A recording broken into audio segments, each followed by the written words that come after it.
Dodge Ram ProMaster año 2017. Dodge Ram ProMaster.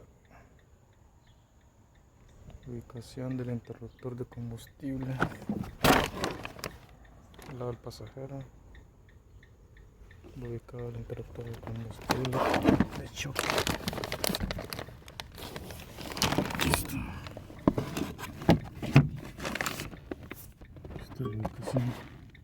Justo aquí. Se había disparado bajo del choque. Esta es la ubicación. Al lado del pasajero en el piso. Solo removemos esta tapa. Removemos esta tapa. Bajo la guantera removemos esta tapa. Y instalamos hasta el switch. El interruptor de la bomba de combustible después de un accidente.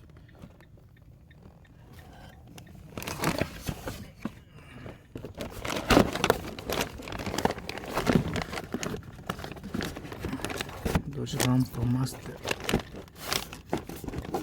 2017.